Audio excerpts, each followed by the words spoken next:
Hey fam, what up? Get Money Sports Show, what up? It's the Get Money Sports Show, let's go. It's the Get Money Sports Show, let's go. It's the Get Money Sports Show, let's go. It's the Get Money Sports Show, let's go. TKO, let's go. The sheriff in here, let's go. The Hawk in here, you ready? King Coulter in here, you ready? D-Minus DC, you ready? We about to talk sports, you ready? You know TKO Pro, Russell Love, better ask the sheriff about them Colts. Ask DC about the Braves. B-Fam, it's a whole new wave. Real men, we ain't never been whiners. King Coulter gon' rap the Niners. Straight talk, you don't hear no slurs. D-Minus gon' rap the Spurs. Ask Hawk about the Seahawks, but ask him all about anything. Going hard like it's all a dream. Ladies and gentlemen, are you ready? It's the Get Money Sports Show, let's go. It's the Get Money Sports Show, let's go. It's the Get Money Sports Show, let's go. It's the Get Money Sports Show, let's go.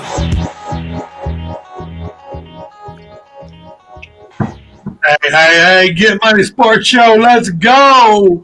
While you're looking at us, we're doing our introductions here. Remember, Monster Energy Drink is having a contest right now. This is the last weekend to register for the extreme prizes Monster Mayhem. If you win this Jeep, I got $100 for you. Come on now. I got $100. I'll give you $100 for that and a hot dog and a drink refillable at QT for the year. All right, got my boys in the building here. What's up, D-Minus? What's going on with you fellas? How everybody going, man? It's good to be back. First of all, man, how y'all doing? Haven't seen you ugly guys in a long time, but it's all good.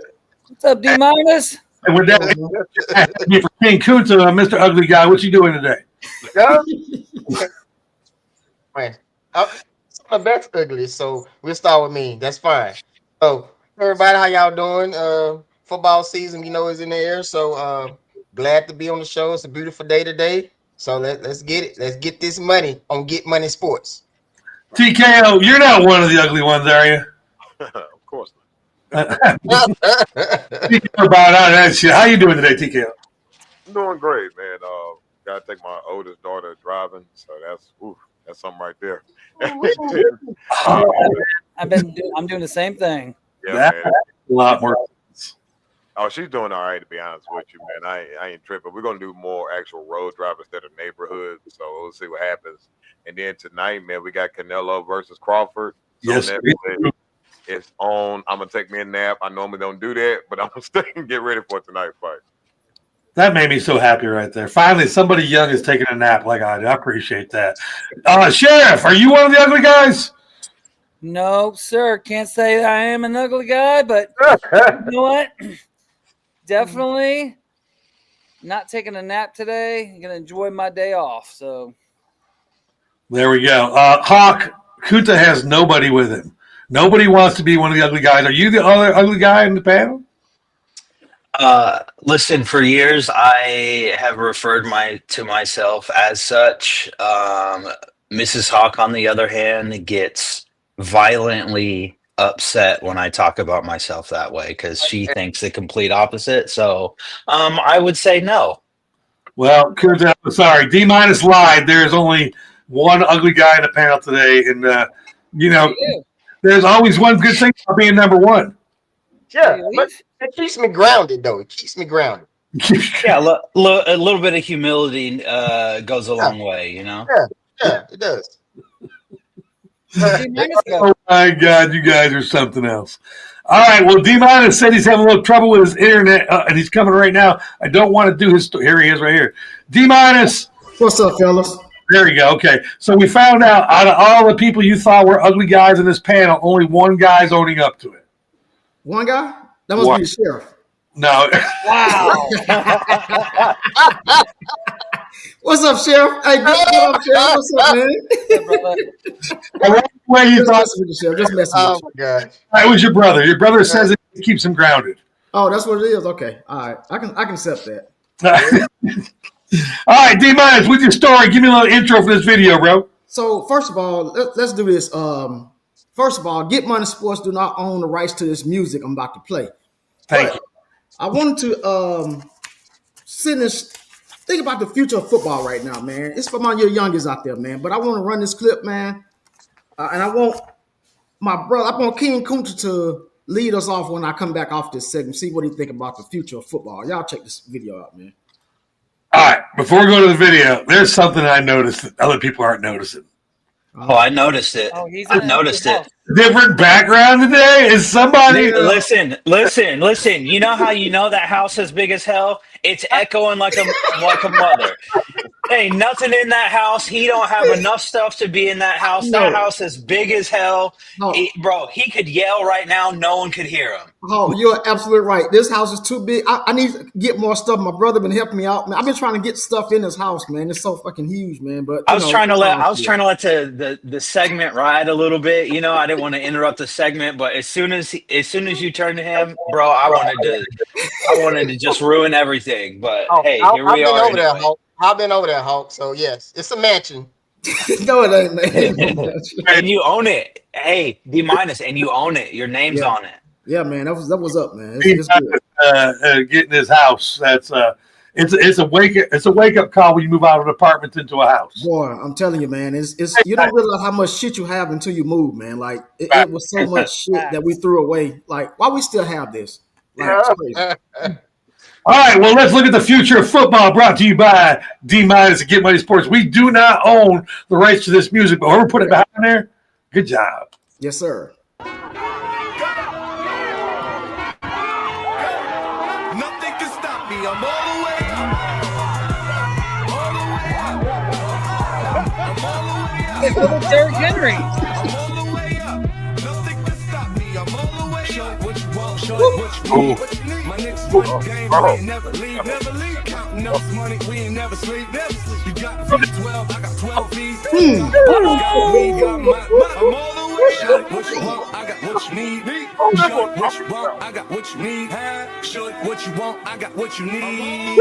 I'm all the way up. I'm all the way up. All the way up. Nothing can stop me. I'm all the way up. For my niggas with Bentley coupes and Rolexes. Kicked the bitch out the room and gave her no breakfast. Had to stash the jewels. These bitches so reckless. Keep my hoes on cruise. I'm talking naughty town, showing off for new things. Couldn't take it all, so I gave her chain. She called me top shot, so yeah, I keep a few chains. Choppy on the sound, yeah, I got a few rings. Motherfucker, you talking about? Oh, that's And you can stay right here. The point to the hill to say, go all the way up. Go all the way up. That looks like AI. Boy, No, these kids, brother. no. Oh, man. No. Talented. Man. Now, before I go to King Kunta on this, man, do y'all see these young guys, man? And most of these guys look like they about younger than 11. I can tell you that. And 7, 8 years Nine, old. you. I would say like the future of the NFL is safe right now. What do you guys think about this, man? Kunta? So, me being a father of 4 boys, and all my boys play rec football, and I was there to witness all that, like from when they was young to now, and I'm seeing this is the game has completely changed, and I would agree with D-. The NFL has no worries. The way these guys, the young kids, preparing better than some of these NFL players. The preparation of the game, how they come in with the mindset of whatever it takes to win. And not only this, what you just saw, we saw teamwork. They blocking for their running back. They taking up for their teammates in a scuffle. I mean, this is like football, like NFL babies right now. That's that, and I think the NFL is gonna be way better. These young group of guys right here, potentially going to the NFL. NFL ratings go skyrocket. I'm going to put 2 semi-negative comments up there. One, I'm extremely jealous because I remember when my knees used to be able to do that, especially when we were 4 years old, that juked in the middle twice. My knees were going, just looking at it. And the second one is, ladies, please leave these children alone. We like football, and it don't take but one of you to come in there and bat your eyes at one of these kids, and then he wants to be a dad and a grocery store worker and don't want to play football no more. Leave these kids alone. Hey, yo, what you got? I'd say the same thing, man. I love these new crop of youngins because, like, with them, they get to do a different style than when I grew up. When we grew up, we were still transitioning from the run game to the passing game. You know, like let's say average high school game. Let's say if you play 10 games in a season, 8 of those teams are running the ball 80% of the game, and then the rest of the other 2 are passing it. So I like that now. They kind of open the field up more. I like that offensive linemen take pride in being linemen as young kids. As you've seen that video, like you mentioned, the blocking for their teammates. And then also too the style. Like, see, I got 3 daughters. I wasn't fortunate to have a son. However, I'm very proud of my daughters. Let's say if and when one of my beautiful daughters have give me a grandson, I can't wait till he get on that football. Like, I just think my heart is so full for the young kids like that of all types of, like every single type is represented right there in those videos, and I think that's awesome that football has a bright future going forward. Sheriff? I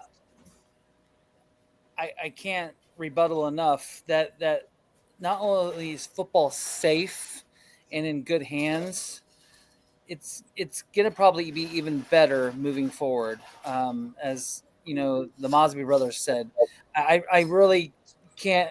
I loved watching that first clip. It was like a mini Derrick Henry. Just watching it. It was so amazing because you don't see, you didn't see that when we were playing football like that. And the way that's transitioning now is so awesome. I have 3 sons. The oldest did play football for a little bit and kind of phased out from it. And then the 2 youngest, trying really hard to get them interested, but they want to play soccer or they want to play basketball or wrestling. I'm just happy that they want to be active and not just play games all the time. So, man, put them in pads and let one hit the other one. The one that wins. Hawk, how you feel about the future of football? Like the panel said, it's in great hands. But I just got a couple of comments. First of all, that little mini Derrick Henry. There's no way you don't look at that play and think that it's Derrick Henry. First of all, the kid's wearing purple, so you think of the Ravens, right? Yeah. And then his only move was the stiff arm, and it was 100% effective. He must have stiff armed 8 kids, Anyway, and then in that flag football game, that kid. Let me tell you right now, if I'm the defender, and you take my ankles like that, and then point at me while I'm on the ground, guess what? As the great philosopher Eric Cartman once said, "Screw you guys, I'm going home." Yeah. That is exactly what is happening. And and there were a couple other plays. The one thing that I didn't like the start of it, but then I ended up really liking it was the 2 kids that were blocking each other, and then the one kid came up from behind and hit him, and then like flexed on him. First of all, if I'm the coach, that kid's getting sat down. You don't get to like hit someone in their back and do all that. But then his teammate came and backed him up. I really like that because that's what you tell your linemen. Hey, have your people's backs. You hit the quarterback too hard, lineman's going to go crazy on you. Yeah. You just better be lucky. You better hope that it's not someone like Trent Williams or like prime Tyron Smith. Tyron Smith, who wears a knee brace for an arm brace. I don't know if you guys ever realized that. That is a human being. And so, I liked it. You saw a lot of great football stuff in there and a lot of great plays and a lot of good contact too for that age, which is pretty crazy. Yeah, I was going to comment on that. That one kid, I think it was the 4th video, was wearing brown and orange, who juked to the left and ran somebody the fuck over in 2 steps. Right. Yeah. Finish up your piece here. You got something else? Yeah, man. I'm just looking at this, man, and these kids, you can tell they watch football all day. These kids here, they sit there and mimic Saquon Barkley, all these Derrick Henry, stuff like that. These guys are really sitting there watching football. They ain't playing video games like the sheriff said. They sitting out there looking, and you can tell the coaching is different from this day now. The coaching is really made a big difference in training these guys because we didn't get trained like this. We didn't have this kind of motivation, and we just want to go out there and hit somebody. That's all we want to do, or we Yep. want to catch the Yeah. ball. The kids got talent, man. They coming from background, man. So yeah, I love this, man. I think NFL is really, really safe right now. That one kid had a very, very clean jump cut. I don't know if you saw him hit the hole and that jump cut. Man, that had Saquon Barkley written all over it. I mean, the thing is, you can't teach. You can tell they're gifted. You can't teach some of that stuff that we witnessed, you just saw, and Yeah. they talented. Like my brother was saying, they are real talented, and they taking their game to the next level. We're gonna sit back, all of us, and even you, DC. You're a little bit older than all of us, but we're gonna look back and we're gonna see right. generation. We're gonna see that generation play. I'm like, man, we saw that 20 years ago. Speaking of being a little bit old, this seems like the perfect lead-in to a little private time right now. We have a Get Money Sports chat group, and we've had a violation. Well, it's time. With just those three people there, who do you think leaves next? Everybody thinks it's going to be Sheriff, but no. D-minus, you got something to say to this young man? Yeah, I was looking at and I was strolling, and I've been busy like last couple of weeks, man, and I seen this chat come across our chat, man. I'm like, wait a minute, this chat was a little kind of suspect a little bit. So, Sheriff, I gotta admit, I looked at this text, and you were saying that Peyton Manning is the GOAT quarterbacks, and you said that Tom Brady is not because of he cheating. Is that correct? That is correct. Okay, so let me get back to this right quick. Okay, Peyton Manning against Tom Brady, 7 rings versus 2 rings. I'm gonna throw this right real quick. Eli has 2 rings, and he beat the GOAT. Well, everybody knows who the GOAT is. He beat the GOAT twice. Can't say Peyton Manning ever done that. But let's go down the list on that. So, out of all the receivers that Brady have had, he only had really 2 good receivers, and it was Randy Moss was one of them. He only had him for like a couple of years. And he had Edelman. That year, he didn't even win the Super Bowl. You know who won the Super Bowl? Eli. Okay. It's the year they were undefeated. Right.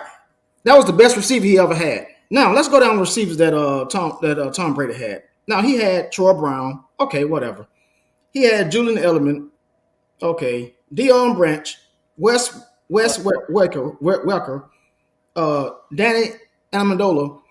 So these guys here, Tom Brady made these guys Big. Superstars. Yeah, I would agree. Receivers that didn't even do it. So let's go to Peyton Manning receivers.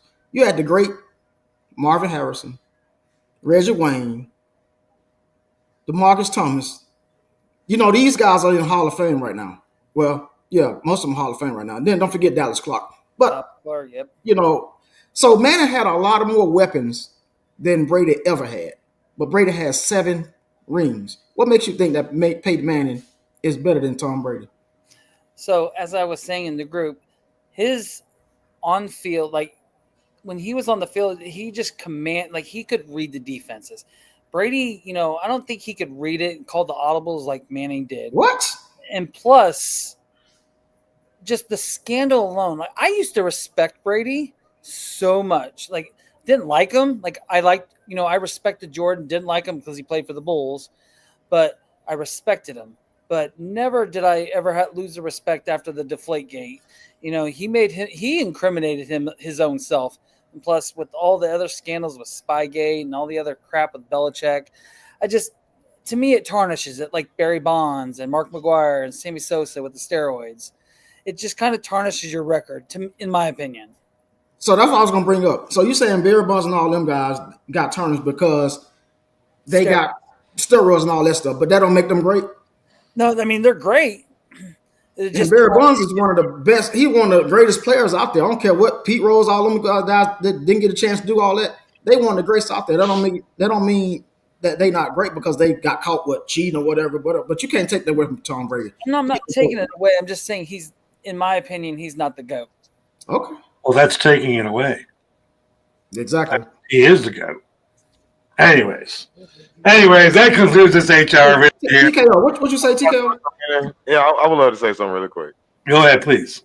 I think when you mentioned the wide receivers that Peyton Manning they played together to get into the Hall of Fame. If it wasn't for him, with them, they wouldn't be in there because they both got drafted to the Colts. They played their whole career there with Peyton Manning. Right. And the other ones you did mention. So to me personally, Peyton Manning is my personal GOAT because I believe he was a better quarterback than, say, Tom Brady. However, a GOAT of the NFL and is saying the best is winning. And that's what he did better. So that right there eliminates the conversation, in my opinion, when it comes to Peyton Manning, because Brady had more success and generated, again, he was a leader amongst his own team. But to say who was a better quarterback, no, it was Peyton Manning, in my opinion. But better winner is, say, Tom Brady. You want to chime in here, and then we'll let Coots. By the way, I'm proud of you for not being the guy that went to HR today. It's early still, but I just want to let you know this is the first show where HR has had something you weren't first. I'm really proud of you. Huh? I just wanted to. I really liked what TKO said because I think that I probably feel the same about the talent versus like who won more. But I just want to say that I can't believe Charles said that Tom Brady couldn't read defenses. Yeah, that didn't make Right. sense. That could not be further. That could not be further from the truth Not like because Right? I disagree with that still because Tom Brady not only would read defenses, but he has gone public in interviews and said that 99% of coordinators in the NFL he knows more than. So not only could he read defenses, he could figure out what you were doing and knew immediately how to beat it. This is like a progression that happens, right? Like Tony Romo said this for years. He said your first like quarter of your NFL career is reading defenses, understanding what audible you need to call if you need to change something up to be in the right play for the right type of defense, being able to recognize things, right? He said there comes a time when it becomes second nature for you. And he said, unfortunately for me, that once I figured that out, that was right when like my body started giving up on me. Because I think we can all agree that if Tony Romo didn't have all the issues he had with his back and stuff, he probably would have played a good another 5 or 6 years, something like that, you know? And so it's just unfortunate. What's that? With very talented receivers too. Romo had a good stack of receivers and tight ends in the backfield. I like Romo. Absolutely. And see, that's what I was going to get to. I know what you're saying, Hawk and TKO. Sorry I interrupt, but when I say the GOAT, I look at a GOAT being like taking players, making them better, like Jordan did. You know, like and that's what I think Tom Brady did. He took these no-name players and made them great, man, at what they do. So I think, and when you talk about our GOAT, I'm thinking about you taking players and making them great. That's what I think about. I totally agree with yes, you. Because you throw great quarterbacks have the ability to throw a receiver open. And what that means is to anticipate their movement, throw to a certain spot, but you can't throw a receiver open if you don't have chemistry with that receiver, right? So like Tom Brady was the just undefeated GOAT of throwing receivers open. Because look, you can make an argument that the best receiver that Tom Brady ever played with was not even a receiver. It was Rob Gronkowski. Yeah, Gronkowski, yeah. It's tight end, Yeah, tight end. Yep. And then I'd like to add, the only thing I'd like to add in too is, again, it's not to say it diminishes Tom Brady's greatness, because yes, you're right. He read defenses, he made the plays, again, winning situations. He came back from 28-3. So if he can't read the defense, how could you be getting your ass whooped from the first half and then come back into the game? Like, you had to read something to know I could come back and win this game. Right. But say Peyton Manning, again, he took the talent that those two receivers had, plus Dallas Clark's, and excelled them to another level. And that's just, one of the things I do agree. Tom Brady is a better winner with any piece you give. I think what they're saying about the receivers and the greatness and stuff like that. Reggie Wayne, Marvin Harrison, Dallas Clark, those three guys would have been great anywhere. Right. Yeah. Exactly. Oh no, That's Marvin my Harrison point. wasn't. Hold on, let me finish. Don't hold on, chill out. Okay. Those guys were going to be great anywhere because they were elite receivers. Right. And yeah, Peyton made them better. Okay. But on the other side of that, people like Danny Amendola and Wes Welker, don't even try to tell me they would have excelled the way they did somewhere else at their size and their talent without Brady. That's what I'm saying. King Kunta, wrap this little section up. Well, everybody entitled to their own goal. It goes to the conversation with LeBron, who's the GOAT, LeBron or Michael Jordan. So I think everybody gonna have their own GOAT and perspective. We can sit and dissect each other's GOAT, and we all have valid points. But at the end of the day, my GOAT quarterback is Tom Brady, because of what he did. And not only that, you can't leave 2 minutes on the clock and give the ball to Tom Brady. Nah. Guess what he gonna do? Because alluding to what Hawk said about reading defense, yes, you can't leave him that much time because he would pick your defense apart and march that ball right down the field and win the game. So yeah, everybody has a legitimate argument about the GOAT case, but my GOAT is Tom Brady. And I think Manning and Brady both did the same thing. They could both go 8 for 8 for 84 yards on the first drive, and they'd still be over there that tablet trying to look at the defense to find more flaws. Right. Even when they were perfect, those are probably two of the greatest brains from quarterback. Oh, yeah, definitely. They're extremely, extremely smart quarterbacks. Kunta, Thursday Night Football. What do you got to talk about? Hey, Thursday Night Football, guys. We had the Green Bay Packers versus the Washington Commanders. That was a pretty good game. I think we all expected Michael Parsons to have an impact with the Green Bay defense, and we all saw what he did. He definitely made the defense better. Love went 19 for 31, 61% passing completion rate, 292 yards for 2 touchdowns, 0 interceptions. On the flip side of that, Daniels went 24 for 42, 57% completion rate with 200 yards, 2 touchdowns, and no interception.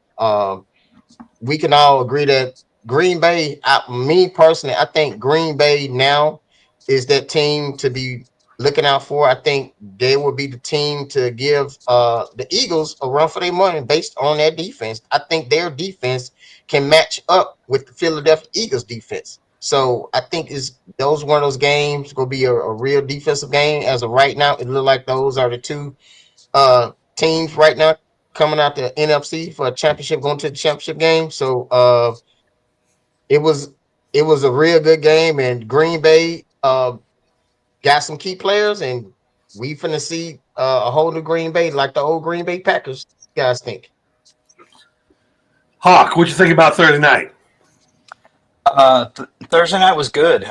Green Bay looked very, very strong. I would agree with that they're one of the teams that could compete with Philly for in that NFC Championship. The only thing I pause a little bit on is the fact that it's week 1, and there's still a lot of weeks left for other teams to kind of resurface. We see it every year. Team starts out kind of slow, and then they get going and stuff like that. And just like baseball and basketball and any other sport, anybody can be beat on any given game day, so Green Bay could be beat by someone, Philly could be beat by someone. It doesn't really matter, but I think Green Bay looked very strong. Jordan Love looked sharp. Josh Jacobs looked great. Yeah. Micah Parsons was consistently getting double teamed all night and was still getting in the backfield, chasing the quarterback down. Right. I think this could have been a totally different game for Washington if they would have kind of got out of the gates faster because Slow they start. were very slow in the first half and they didn't really pick it up until the second half. But I think Washington's still a good team. We did see that Austin Eckler tore his Achilles, so that's unfortunate. But listen, I preseason was thinking that Deebo Samuel was like done. Deebo Samuel's not done. He looks good. And I don't know what the deal was with him in San Francisco, whatever was going on there, but I guarantee you could ask San Francisco right now if they'd like to have Deebo Samuel. They'd probably say hell yeah. So he looks good. So D-Man, before you go, I want to shout out this guy DC for not hitting the fantasy football chat about Austin Eckler's injury. Shout out to DC. I remember not to do that. Thank you, DC. I appreciate that. No more dry snitching. Yeah, Nope. that's right. Listen, you know, I learned some new shit, man. I'm a dry snitcher. Pause. D-Minus, what do you think about Thursday night? Thursday night was cool. I enjoyed the game, man. I'll tell you this, man. Green Bay, I actually liked Green Bay last year. You know, Jordan Love got hurt, whatever. But now they got Michael Parsons. That man played almost 7% of the snaps on defense Thursday. And even when he's in the game, he's not even going to the quarterback as a threat because now you focus on Michael Parsons. And now the other defense is stepping up and they coming in big. Now, I do think that the NFC have to go through Green Bay or the Eagles. But I'm going to throw a team in here, y'all, and I really hate to say this. I really hate to say this in the NFC. Here it comes. I really think to watch out for the Dallas Cowboys. And I'm going to tell you why. I think you're going to have to watch out for Dallas Cowboys because I think they gave the Eagles a present last week. They gave it to them on the platter. And what's the receiver name of the TKO? CeeDee Lamb. CeeDee Lamb gave them a present. He dropped some crucial passes that could have made the game a little different. But I do like Dallas coming out third in the NFC. I'm gonna tell you because I think that they do miss Michael Parsons, but they do have a pretty decent defense. But I think Dak Prescott is on. He looked sharp. He looked poised. He looked like he's ready to win this year. And I think getting rid of Michael Parsons probably relieves some stress off the organization. But at the same time, I do like Dallas third in the NFC. I hate saying it, but I like them third in the NFC. But the Green Bay Packers and the Philadelphia Eagles are the team to go through. I hear everybody talking about Green Bay getting ready to face Philly, and Green Bay can face Philly. I think people are forgetting about a team, and it's not Dallas. Green Bay got to get by Detroit first. And I know Detroit's offense ain't clicking right now, but that defense is still that Detroit defense. I don't know about that. I'm not off of that yet. Like I said, every single coordinator was in the war room multiple hours this week. It was week one. Everybody had to see what was really going on out there. Let's find out what Green Bay does after everybody pulls some tape. I mean, Green Bay is the new defense. Like, it wasn't that great. It was all right last year, but let's see what happens when people make adjustments off of it. Shit, I forgot who already went. Sheriff, go ahead. So from Thursday night's game, as Hawk said, Washington had, if they wouldn't have started out super slow, missed field goal by that stupid kicker that we got rid of. I think this could have been a different ending because Washington, their special teams looked a little shaggy. They looked rough. Their defense wasn't clicking. Jaden Daniels didn't look like the Jaden Daniels of last year in the first half of the game. Green Bay did look good. Jordan Love looked like what he's supposed to have been for the last couple of years. Finally, I just think that if Washington didn't have that slow start, this could have been a different outcome. Green Bay, and we talked about this a couple of weeks ago about Micah Parsons making Green Bay better and who won that trade. I still think Dallas won that trade, but Green Bay got better because even if Micah's being double teamed, that's going to leave somebody else open. So, TKO, you heard it from a couple people in here. Some people think Dallas is the team to look for in the NFC. How you feeling? I'm not trying to sit there and like I appreciate it, D-minus. I'm not trying to sit like toot my own horn, but I always believe that I don't see a rebuild. I see that you're right. We're talking about several plays in one game. The Eagles should have lost that game. Yep. Shout out to the Eagles on defeating us. However, let's get to the first part.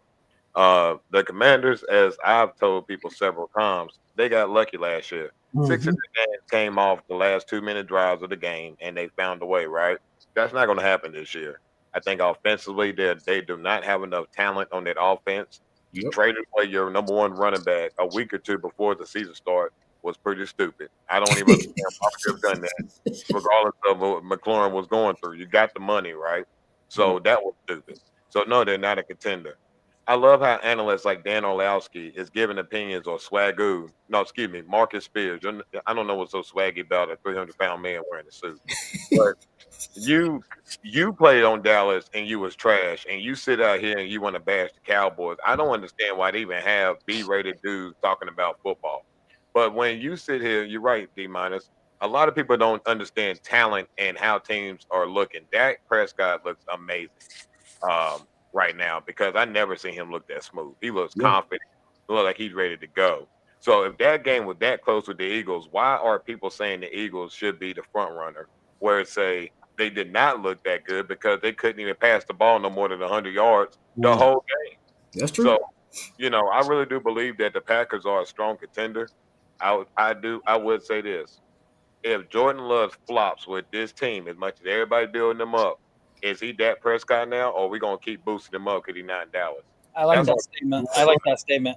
When they do not win this championship and they don't get to the NFC championship game, if it happens, then are y'all going to call him Dak Prescott, or are you just going to move along and keep moving the goalposts for good quarterbacks that show it year in and year out compared to, he just doesn't play in Dallas? That's what I don't understand. I'm going to tell you right now, I love producing Get Money Sports, and it seems like Teddy is ready to go. So I'm ready to go, too. Let's go to Burn by Rock Patel. Teddy's ready. Teddy?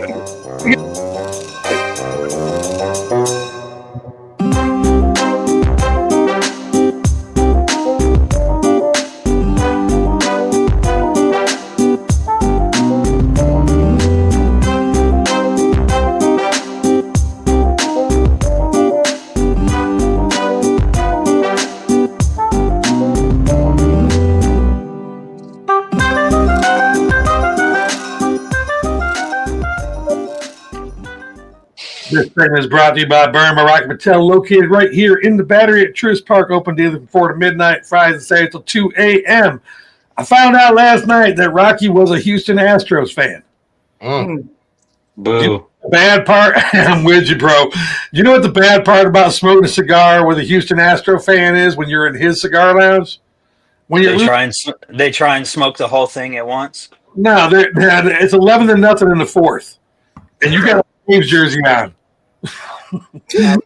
Rocky looks over to me and goes, "Is that a good cigar?" You can't answer that question, bro. Dang. So I would like to thank people for asking me about the Braves this year. Y'all can stop. I'm good. Yeah. I know the song asked me, take it off. Dude, they suck. We're done. DC, Sir, yes. real quick, DC. Are you in a new studio? I am in the studio today. Yes, sir. No, are you? Is that a new studio? No, I'm at the station. It looks different. That's why I say I'm asking. It looks It does different. look different. That's It's why. a little wait this week. Appreciate you No. noticing. It's the background. It's not you, man. It's not you. It's the background. Yeah, that works, man. Try to get a little love. And then guys, this is a girl panel. Oh, yeah, girl, you look good. I seen it in your cheekbones like yeah, that's a bullshit. Anyways, appreciate you not lying to me. But I'll tell you what I'm about. The 49ers are in trouble. Brock Purdy is expected to miss 2 to 5 weeks while dealing with turf toe and an issue with his non-throwing shoulder. And George Kittle tweaked his hamstring and will be out a few weeks. With these injuries, the 49ers record will be blank for the next 5 games behind Mac Jones. That's right, I said Mac Jones at quarterback. This is an official Get Money Sports prediction. And Kunta, you got to go first. I don't got to go for it. So first of all, We need to Don't go- nobody hit the fucking panic button right now. Let's just start there. Your record over This is the 49ers executive. Damn.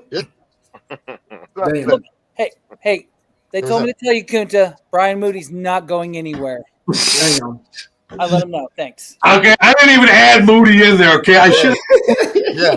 Let me tell you one thing. Let me just start off. Yeah, we kicked Moody. Y'all saw the text, so we had him. We had just got off the meeting because we had enough of this shit. So we moved on from him. So then we have injuries. So right now, I don't think we should hit the panic button right now for the 49ers. We still are in good shape. We're just safe for we're just entertaining. If Brock Purdy's out for the next 5 weeks, You know what?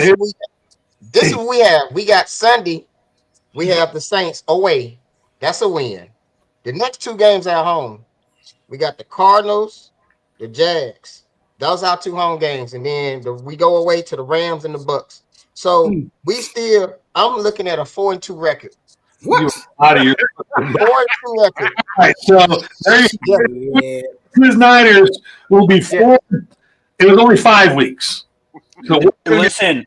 I don't know. Listen, Kunta, I don't know where you went to school, but 4 plus 2 does not equal 5. He's counting the week So one. time out. We already got 1 win. I already included that win. Okay. So what school did you go to? 2. All right. Yeah. He just didn't want to say 3 and 2 because it sounded closer to the right. Okay. So, We already got 1 win in the bag. So we beat those sorry ass Seattle. So the seat. Oh, sorry. hey, wait, Sorry. So sorry that we were actually driving to beat you, and Nick Bosa is great and made a great play, but like, yeah, we're sorry all of a sudden. what's the before here, D-Minus? What's their record going to be over the next 5 games? I got them at 2 and 3, and the 2 wins will be the Saints and the Jaguars.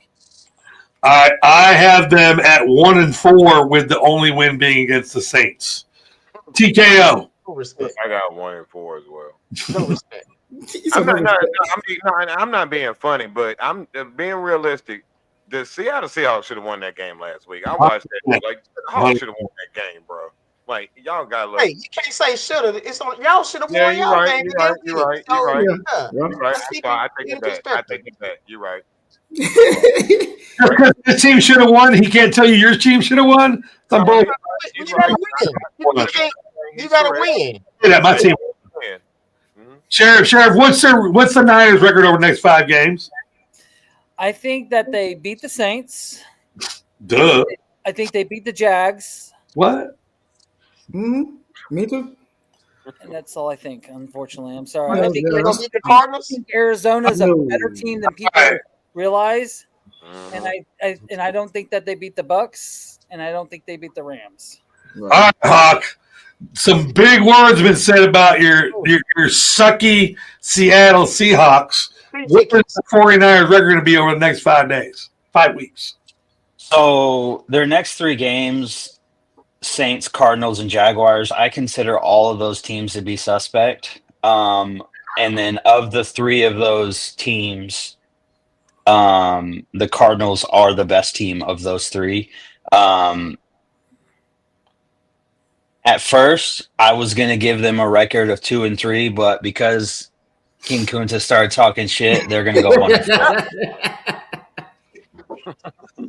I knew it was coming. Eddie, Hey, King Kunta, don't worry about it. They seeing us this Sunday, so we got your back. We got your back. I don't know if you guys noticed this, but we got the Rams at home, and we have a history of beating Rams more games than whatever. I don't care how good they are. And so, and a tight end and a kicker. You're missing all 3 of those. So listen to me. We talking about at the max. What if Brock Purdy come back in week 3, the 3rd week? Now this whole perspective changed, and George Kittle might be healthier too. So they put him on IR though. He can't come back. Oh yeah, that's right. But we're talking about Brock Purdy. He can come back in 3 weeks. And it changed the whole trajectory of what we're seeing right now. So I still say, including this win that we already have, we're gonna be 4 and 2. Because I would agree with you, Coach, in a way, if it went Matt Jones. I ain't even know Matt Jones still in the league. So I thought he had retired or whatever, but I didn't know he was still playing. But they ain't finna give him they ain't finna have him throwing heavy pass. So I think Bucker there gonna be McCaffrey taking that Bucker that I'm workload. hoping so myself. Fantasy. 85% run plays, 15% Oh yeah, passing. we got to get it. It's been done before when Purdy first came in. Remember when Purdy first came in as Mr. Irrelevant? He wasn't throwing the ball long, man. It's No. doable. I don't with a tight end, a quarterback, and a kicker all out. Those are a lot of points. So this the key. This the key. I'm gonna say this last thing. This is the key. It's gonna be our defense. Our defense gonna have to step up. That's gonna be the key to this 4-2 record that I predicted. All right. The LA Clippers say they did nothing wrong, but Adam Silver in the NBA will issue a punishment of blank for the allegations that the Clippers are in violation of the league salary cap rule. Did anybody do research on this? We don't want to just push it out there. I knew a little something about it, man. That was Kawhi Leonard situation, right? Right. Yes. I'll tell you what I know. The VP of the Clippers is this little Asian guy. The little Asian guy, and if you know his name, you can put it in there. I think it's Chu. He gave them a payment 2 days after Kawhi's payment was due to him. So the payment they gave Kawhi was 2 days late. 2 days late. Yeah. It does violate the salary cap rule. D-, elaborate.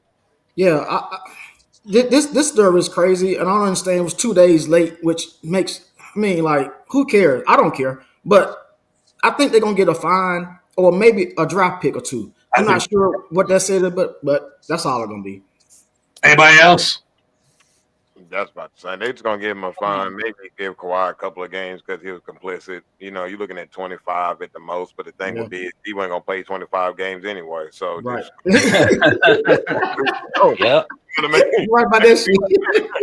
They're gonna try to prove a point, but yeah, We ain't seen Kawhi since Toronto. You know what I'm saying? Right. All right, so based on, I'm trying to figure out how, D-, how should I determine the order for the trivia question? Let's go. Let's get Hawk out the way first because he's long-winded, and then we'll go to the sheriff, Hawk, TKO, Sheriff, TKO. Kunta, then me. All right, that is the new order, and it'll just keep on going through that circle right there for the rest of the season. So, Hawk, you have the ability to try to get this question right. Need to see your hands in the air, please. He be cheating. He be cheating over there. No. Okay, now listen. Here is the question. There is only one NFL team that is named after something that does not exist. Sheriff, hands in the air, or at least one hand. Put a hand up where I can see it. You can't type. Oh, that's fine. Yeah, you're next. You're under arrest. I got one. Okay, anyways, Hawk, there is only one NFL team that is named after something that does not exist. What team would that be? I have a 30-second timer here, so just in case y'all are wondering. Yeah, I was about to say anybody on the clock.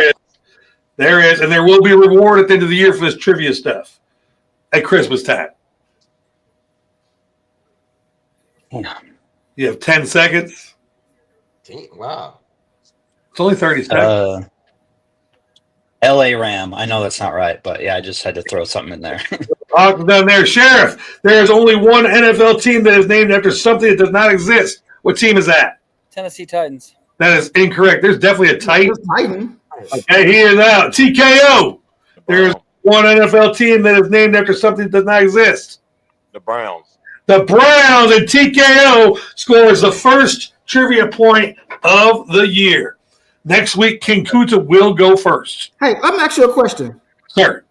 What is a stiller? A steel worker.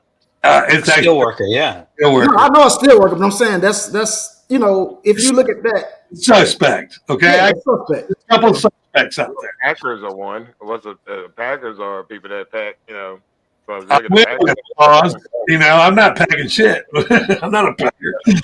But you know what time it is? It is time to spice it up. Congratulations to TKO getting the first point this year.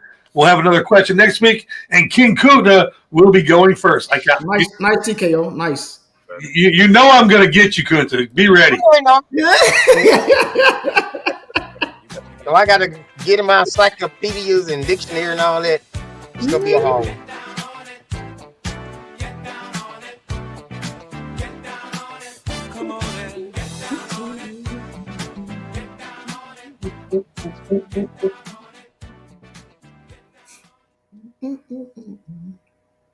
It's that time, y'all. It's that time. Spice it up, baby. Spice it up. This week, top 5 brought to you by Spice It Up. You can call Joe at 404-455-4751 for all your smoked and grilled meats. Located out there in Fairburn, Georgia, man. He I hadn't been really getting everything, but he gonna be having a big festival in Fairburn, man, next month, man. I have all the information for you guys. It'll be the fall festival for Fairburn out there in Fairburn, Georgia. This week's top 5, it's like top 5 team NFL after week 1. Keep this list, DC, because I want to see this list again sometime in the middle of the season. All right, y'all just heard that. Revisiting this list. So that means, don't be throwing your shit out there for no reason, there. Excuse me. I think the question is like, here's the thing though. We're talking about week 1. We're not saying that this is the team that's going to be the same here. We're talking about yeah. After week 1. I just want to see what they're going to be after week 1. Man. I just want to see some comparison. That's all. Okay. Yeah. Make that very clear. Oh no! It ain't nothing like that. Yeah. So D-, you think the 5th best team in the NFL right now, brought to you by Spice It Up, is? Ooh, them Steelers, baby. Aaron Rodgers. I said I can't talk about Aaron Rodgers until the season starts. But the boy looked good, man. He was. I mean, look, y'all. He like the quarterback of old a little bit, man. So I got to put the Steelers at number 5 right now, man. They look good. At number 5, I have the Broncos because that defense is stout. I don't know if Bo Nix's going to figure out what's going wrong. And Cortland Sutton, man, catch the fucking ball. I don't understand this shit. You get paid too much money and drop balls like that. Kunta, who you got number 5? My brother just called out Aaron Rodgers' name, so now I can't even start him now because he jinxed the whole situation. In my fantasy league, now I got to take him out my lineup, put my homeboy back in there. Damn it! But my bad. But my number 5, as y'all was already stating, and I think TK and D-, I got Dallas Cowboys number 5 because all the reasons which y'all just said, you know, and they are a legit team right now. TKO, who you got number 5? Oh, I hate to say this. This is only merely off of week 1. The Indianapolis Colts. Let's go! I'm gonna be honest. It's hard. But bro, they went out there and they looked one of the best teams that was ready to play. They was ready to play all 4 quarters, and they really showed out. I gotta say the Colts. Yeah, they look good. I have a question. I know the Colts are on your list, Sheriff, but are they higher than 5? You'll see. All right, Sheriff, who you got number 5? You're going to HR again next week. You got the flag. Hey, listen, number 5 for the boss, Jim Irsay, the Indianapolis Colts. They played a complete football game against a terrible, self-destructive Miami Dolphins. They were terrible. First team since 1978 to score every possession. I can't say nothing. Cock, who you got number 5? I got the LA Chargers at number 5. They opening week with all the lights on them and everything, they just beat the Kansas City Chiefs. You could say what you want about what the Chiefs currently are right now, but they still went out there. That's been our biggest criticism of Justin Herbert is like showing up and looking like the guy, you know? Yeah. And when he showed up to week 1, he looked like the guy finally for the first time in his NFL career. He just looked He was decisive with the ball. He spread the ball around. The running game was working. The defense was solid. When it came time for clutch time, he ran that ball around the right edge and slid and put the Chiefs to bed. And it's just a matter of time. I'm telling you right now, and you can write this down too, DC. It's just a matter of time until the Kansas City Chiefs trade to get Tyreek Hill back on their football team. It's coming. Damn. He was in the news this morning. I seen it down there where he was requesting a trade out of something for something. Yep. All right, we are at number 4, brought to you by Spice It Up D-. Who's coming in right before the Steelers?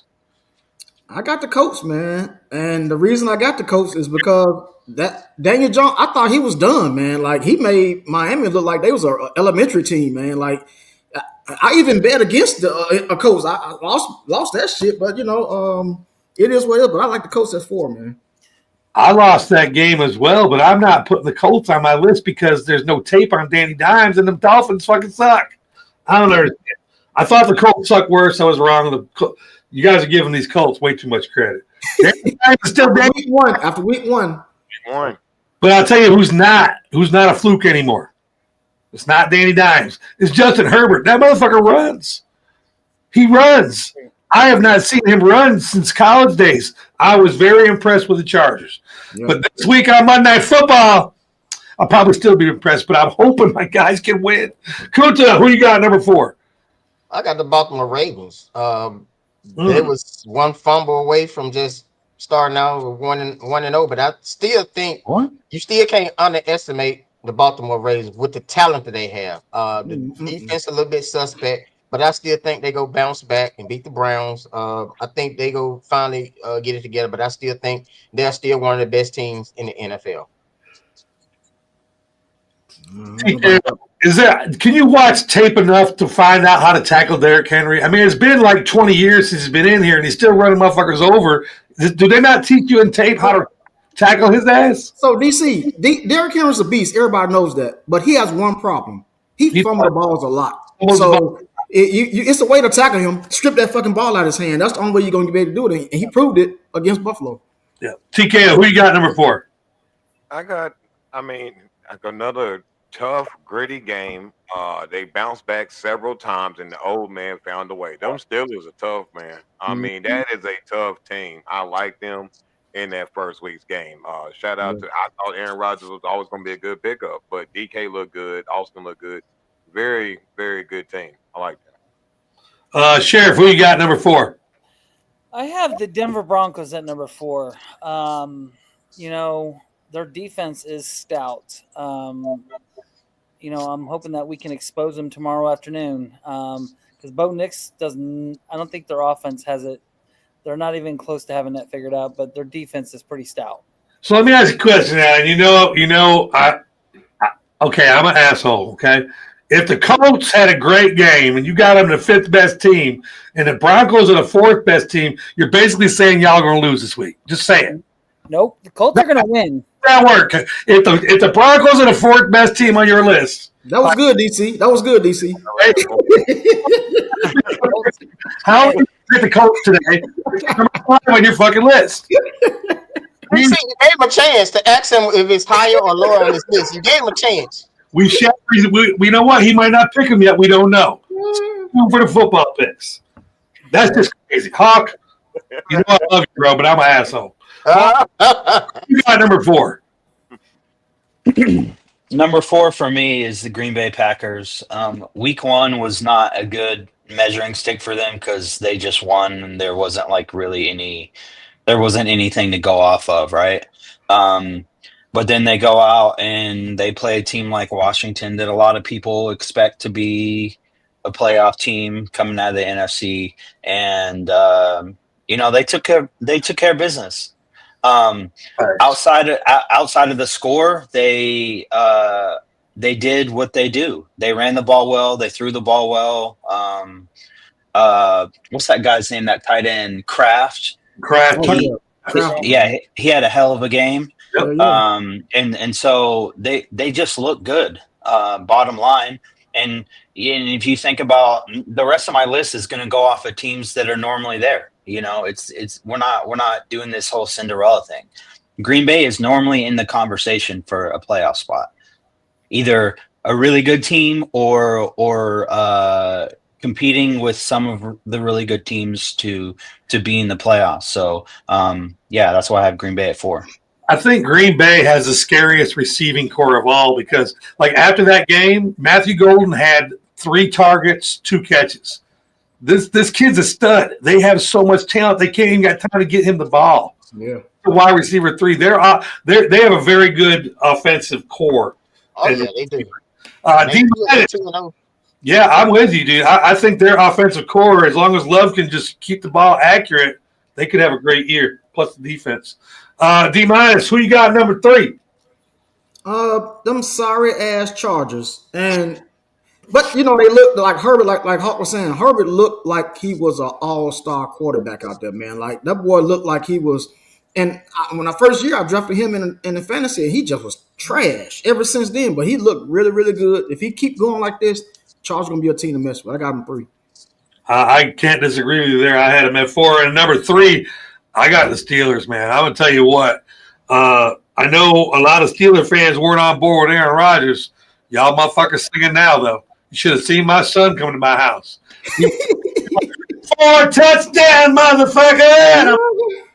Who threw 4 touchdowns? He said, Aaron Rodgers, man, my quarterback. I'm like, motherfucker, you lucky I ain't got no GoPro. Okay? Yeah. We don't want his old ass. Kuga, who you got number 3? I got the Packers. Got the Packers at number 3. They right now on the team. Week 1 going to week 2, they 2-0 right now because they played the Detroit Lions. They beat 2 supposedly good teams, so they pretty much solidified their stance in at the ranking that I ranked them at. So I got the Green Bay Packers at number 3. I love the pettiness in Kunta's voice when he's talking. Supposedly good teams, because he's just basically saying, I don't believe it, but they supposedly good. TKO, who you got ranked at number 3? I'm the same as Kunta. I think the Green Bay Packers did have a good game against a team that, again, the Lions got 2 defensive coordinator and offensive coordinator that left. They're still trying to figure it out. So I do agree with what you're saying. Later in the second matchup, it's not going to be the same game. I would say right now at this point, they have not had a defense to challenge that offense because I don't agree with the wide receiver core part. I don't think that wide receiver core is the best in the league. I think that there are 2 teams that defensively had kind of a layups the first 2 weeks. That's just me. They haven't been perfect yet. All right, Sheriff, you got the Colts at number 5, the Broncos at number 4, but the Colts are going to beat the Broncos. Who you got at number 3? The Justin Herbert Chargers. I mean, just very impressive what Justin Herbert did after week 1. He is what we thought, like I said about Jordan Love, he is what we thought and has been. He was very impressive. I expect the Chargers to make a serious run this year in the AFC. All right, Hawk, who you got at number 3? Number 3 for me is the Philadelphia Eagles. They still have good players on offense and defense. If Jalen Carter can figure out how to not hawk loogies on people, then maybe he can help his team be effective. It was clear against Dallas, you handed Dallas a gift. Dak was like, cool, we can switch up our whole blocking scheme now because that dude's not even in the game and can't come in the game. Because I'm willing to tell you right now that their whole blocking assignments and plan and stuff for him was probably way different. I feel like Dak got to relax a little bit because, listen, at the end of the day, Jalen Carter's a great pass rusher, and he requires a double team, just like Micah Parsons, And so, Philly is still a very good football team. They're the defending champions, and until someone comes in and, actually beats them pretty good, they're going to stay in this top kind of 3 for me. It's just the respect that I give them for that. Don't really care for them as a team. They're just not my cup of tea, but they're 3 for obvious reasons. They got too much talent. We are here at number 2, brought to you by Spice It Up. D minus. Who is the second best team in the NFL after week 1? I got the Packers. So all the reasons you guys said, man, they just look good. The defense is stout with Michael Parsons coming along, but I like Green Bay Packers, man. Number 2. At number 2, I have the Eagles, and this is why. The Eagles are the new Chiefs. They do the bare minimum they need to do to win the ball game. Because the Cowboys were beating the shit out of – I personally think the Cowboys won the game if CeeDee Lamb catches those 4 balls, or even 2 of those. That's just my opinion. Yeah, that's it. Yeah. I also believe that if Jalen Carter was in the game, that maybe, like D-Maya said, I don't think Dak has enough time. So at number 2, I have the Philadelphia Bulldogs. Go Dogs. Oh. Why you gotta bring that into NFL, man? Why you say that, man? It's doggone Bulldogs, man. Y'all got enough to worry about. Mute them, DC. Mute them. I'm doing better. I'm trying to get the music up. I can't find it fast enough. Yeah, you're waiting on DC. Mute his ass. Let me off guard, dude. I'm here. Hold on a second. I'm almost there. Here it is. Tennessee. I'm picking Tennessee plus those points. There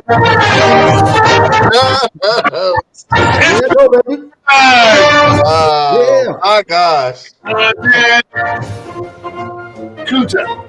Let's just leave it out there. Your pick. Who do you got it? Who do you got? No, I can't focus, man. I can't focus. You're a Bulldog. I can't focus, man. No, but that's not our Bulldog music. Oh my God, man, I love my job. Who do you got at number 2? Buffalo Bills. I mean, this team is clicking on all cylinders. They show good resilience. Like everybody playing together. It's like this is a really scary team. They playing with a real chip on their shoulder now. So, Bills. All right, Kuta says the Bills there. TKO, who is the second best team after week 1 in the NFL? I would say the Buffalo Bills as well. I would say that they got a lot of work to do, and even in that shootout game, it was an amazing game by both teams. I still think in order to beat my number 1 team on it, when it really does matter more, that Josh Allen looked impressive. He really is a leader amongst men when it comes to the team. I honestly am now saying that just like because in my mind, him and Dak's on the same trajectory a lot of times. Of course, Josh accomplished more as an individual player, but I do see that he championed that team along late in that game, that no-quit attitude. That said a lot to me in that first week. 100%. 100%. Sheriff, who do you think is the number 2 team after week 1 in the NFL? This will be a big surprise to you, No, probably not. but the Pittsburgh Steelers are number 2. You know, there was a lot of naysay. There was a lot of question in the quarterback situation. You know, Rodgers virtually didn't play at all last 2 years, and then he comes in and has a pretty damn good game. So I have Pittsburgh at number 2 after week 1. You know, hey, for those people that have kids and they don't have an occupation yet, I'm going to give you a picture here to guide your children. My son is a chef. Today is Tomahawk Day, and he works at a steakhouse where you have to pre-order your cuts. My steaks just came in for my 7 p.m. meal tonight. So the 7 of us, RJ, AD, you know who you are, all my bowling buddies are coming out tonight. It's Tomahawk night, and our steaks just come in. I love my kid. That's just bribery. Sending me a picture of a 30-ounce Tomahawk steak at 11 o'clock, and I can't touch that bitch till 7. Hawk, who's number 2 in the NFL? Number 2 for me is the Baltimore Ravens. Outside of their late game collapse and stuff like that, they just looked like they were firing on all cylinders. Lamar looked great. Lamar's actually my pick for the MVP this year. And I'm just really high on the Ravens. I think they're a great football team. They're one of the 1, 2, 3 best teams in the AFC, and so I just think I got them at number 2 for those reasons. Let's go, and there we are. We're at Spice It Up's number 1 team The panel thinks this is the number one team after the first week of NFL play. D-. Who is that number one team? Before I get to my pick, it's gonna lead up to my number one pick. But all you guys that keep saying Baltimore in y'all top 5, Baltimore is this. They are choke artists. They are choke artists. That's all they do. They choke artists. So y'all, that top 5 Baltimore crap y'all talking about, y'all obviously don't watch football because they are very good choke artists. We talking about week 1 though. It's based on week 1. That's why they shouldn't be on the list because they fumbled the ball. So my number one pick is the team that came back and beat them. It's the Buffalo Bills. So my thing is like this. I went to sleep on that game. I didn't even know Buffalo even won because I thought Baltimore, like y'all said, was killing them. I woke up, Buffalo didn't win the game. I'm like, what the hell happened? So my number one top 5, Buffalo Bills. And as long as he's on it, I'm going to go ahead and chime in. My team is also the Buffalo Bills, and I do not have the Ravens on there because this is not their first choke. The Ravens are notorious for having fourth quarter leads and not knowing how 2 years. Oh, Yep. okay. They So choke artists. how can they? That was that. How the fuck is he getting balloons? I'm making thumbs I up. know, right? Me too. Shit, I want some balloons. Hey, Cole, yay! I don't know. Hi. Hey, by the way, hey, Kunta, look up. Go Volunteers, baby! We're just asking for it. They're asking for it. 106, baby. We're back. Trust your dogs. Trust your dogs. All right. Who is listening to the sheriff in South Central Indiana who's got a Tennessee shirt on? I know that shit, right? Anyways, Bills, I'm shouting out one guy, Matt Prater. When he was in the final interview, there was 3 Bills in the picture. One was Josh Allen, one was Matt Prater, and Matt Prater didn't know who the other guy was. He had just gotten there, didn't even know who the snapper was. Come on, man, these Bills don't want to lose, right. And they're too scrappy, man. They might go undefeated, DC. I mean, schedule. I will say this. Look, the schedule's weak as hell. Yeah, their hardest game was this week. Yep. Ravens gave it back. I mean, they got at least 6 games where they're going to be at least a touchdown favorite. Yep. I'm with you. I think the Buffalo Bills are the strongest team after week 1. King Kunta, is it the 49ers? Well, it's possibly will be healthy. I just want to hear you say it. So let me respond to what my brother was saying about the Ravens. Isn't the Buffalo Bill choke artists as well? When it matters the most, they are the ultimate choke artists because Josh Allen could not beat my homeboy. So he's the ultimate choke artist in this. He's so how they are the same. Nobody can beat Mahomes. Nobody beat Mahomes right now. Herbert. My argument is the same as y'all with I can say the same thing as Baltimore Ravens and Bills. They are two of the teams that choke artists the most. When it matters the most, they are the choke artists. So Baltimore Ravens and Buffalo Bills. No, but my number one. How could y'all how y'all disrespect the Philadelphia Eagles? They are my number one pick. They are reigning Super Bowl champions. They deserve their respect. They got the weapons, they got the defense, so they respectfully after week 1, number 1. Even though that game sent by Dallas, but they still found a way to win. But shit happens. Philadelphia Eagles my number 1. TKO, who you got number 1? I had the Baltimore Ravens. I think all mistakes that I think a lot of times we place too much emphasis on one play. That's a 60-minute game. It takes every single play in order to get that win. I think the Ravens will go through the year. Lamar Jackson's going to be MVP. Derrick Henry's going to rush for over 2,000 yards. He's already primed for that. You can be able to, again, adjust and learn the way to cover that ball up when it really matters. And it should, of course, every play does matter. But I do believe the Ravens will be the team come out of the AFC this year. All right, Sheriff, who's your number 1 team after week 1 in the NFL? My number 1 team in the week after week 1 is going to be the Buffalo Bills. Kunta, you are right. They have choked as well, especially in the playoffs. I mean, they are the only team that went to go to 4 straight Super Bowls and not even win one. But they showed pure grit. Down 15 points within the last 4 minutes, and they came back and won. Mhm. That's impressive. It is. Because I also went to bed on that game. I had written them off, and then also not only did they win, but there was also like a little bit of controversy with the Buffalo Bills fans putting their hands on the players of the Ravens, and then Lamar Jackson shoving that player and then Right. having that Walmart that neck brace on. So right now, Buffalo after week 1, they earned it. Let's see where they're at when we talk about playoff time. Hawk, number 1. Who you got? The reason I had Baltimore at number 2 was because the team that beat them, I put at number 1. It's Buffalo. I can't believe I'm saying this, but I think for the first time in history, Kunta and I are on the same page as far as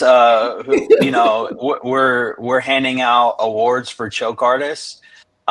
You could make that argument for Cincinnati when they were up there in the conversation for AFC Championship. You can make it for Baltimore. You can make it for Buffalo. You can make it for any team that has played Kansas City tight, because it seemed like for a good chunk of years there, no one could get past Kansas City and Patrick Mahomes.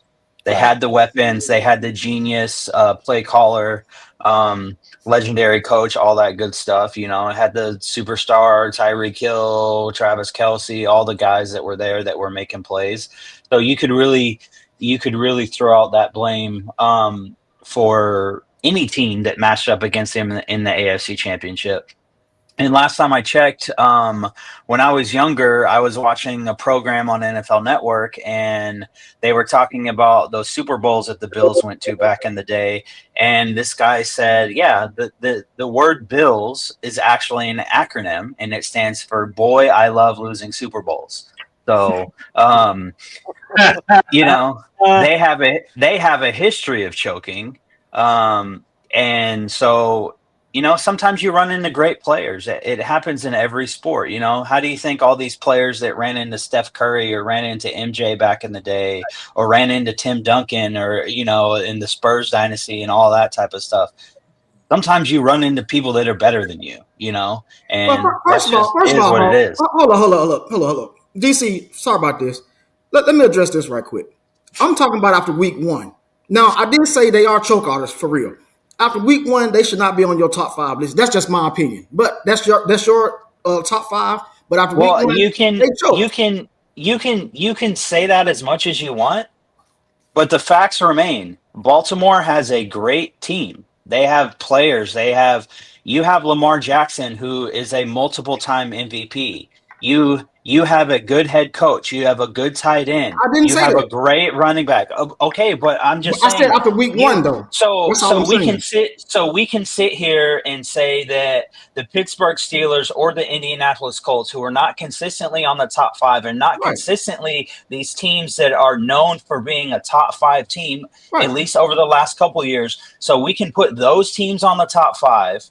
But we can't put the Baltimore Ravens, who are there consistently. And who do the Ravens choke against? Do they choke against the Cleveland Browns or the New York Jets or teams like that? Or do they choke against great talent? You still going back in the past, Hawk. I said week 1. You're talking about the past. Forget the past right now. I'm talking about after week 1, who is your top 5 best team? And you're talking about the Ravens, and they choked the first week. So, no, you can't put Steelers in the problems with this. It's our pick, though.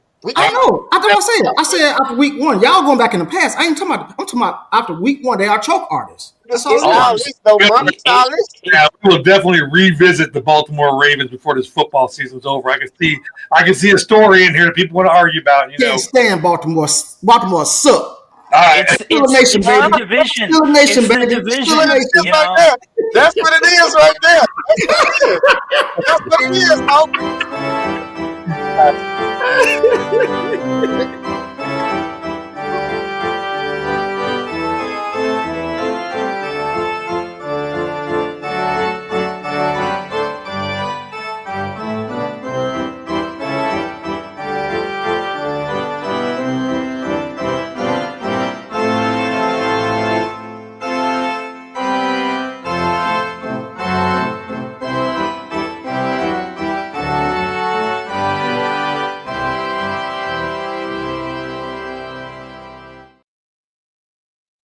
Good evening, good afternoon, guys. Speaking of, we talking about choke artists. So speaking of choke artists, just go down and visit McIntyre Bakery. You don't have time to watch the Braves game, so hey, they the ultimate choke artist. Let's agree to that. So go down to McIntyre's Bakery. You don't have to rush back to the see the Atlanta Braves because we all know what they're gonna do. So McIntyre's Bakery is the place to be right then and there. Go down to McIntyre's, simply the best. Stop in at 1184 Concord Road, right there in Smyrna, Georgia. Tell them that King Kunta sent you because you didn't want to watch the Braves game because the Braves suck. You can reach them all type of orders. They got cookies, cakes, sandwiches, soups. Simply the best. They're delicious. You can call for special orders. The number is 770-434-3115. Please call them. McIntyre Bakery, simply the best. Petty. All right, there. Last week 22 is in the books, and our winner last week and back in first place, Yeah, baby. D minus, Minus, baby. going 7-3. The rest of the panel all went 5-5, so that puts D minus with 127 wins. DC at 125, Hawk at 124, TKO at 121. Kunta is on that bubble, 117 and 117 and 117. And that is not even right. You are not 117 and 117. You are 118 and 117. Oh, I'm still 500. I was 500. And the sheriff is also at 500 at 116 and 114. All right, so we're just going to go in reverse order because everybody did kind of well here. Sheriff, you and Chris, you want to pick some picks? Goddamn. All right, so you gonna start Nice with shirt. Pig? Nice shirt. I like that shirt. It's the Peyton Manning special. All right. You get to have a free big lots when you bought them. All right, guys. We're gonna pick 10 winners today. I got the Cubs over the Tampa Bay Rays, the Blue Jays over the Orioles. I have the Detroit Tigers over the Florida Marlins or Miami Marlins, whatever the hell they're called. I've got the Reds over the A's. I've got the Mariners over the Angels. The Padres over the Rockies. I've got the Astros over the Braves. And the Guardians over the White Sox. Well, that's not enough games yet.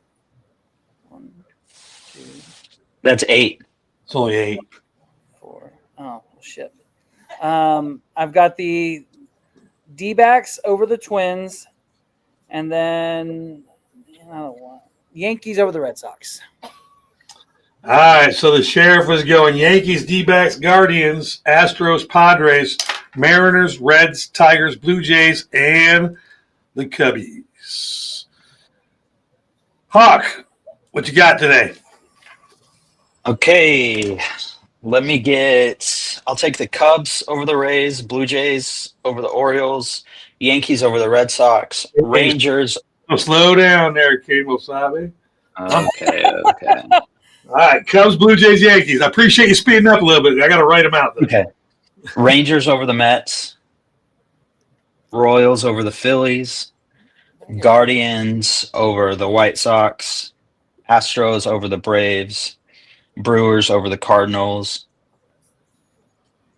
Padres over the Rockies, and the Mariners over the Angels, going for win number 8 in a row and back-to-back sweeps. All right, run those back. Cubs, Blue Jays, Yankees, Rangers, Royals, Guardians, Astros, Brewers, Padres, Mariners. There we go. TKO. We need a winner, baby. Yes, sir. So I got the Cubs over the Rays. Got the Blue Jays over the Orioles. Tigers over Marlins. Take the Red Sox over the Yankees. Phillies over the Royals.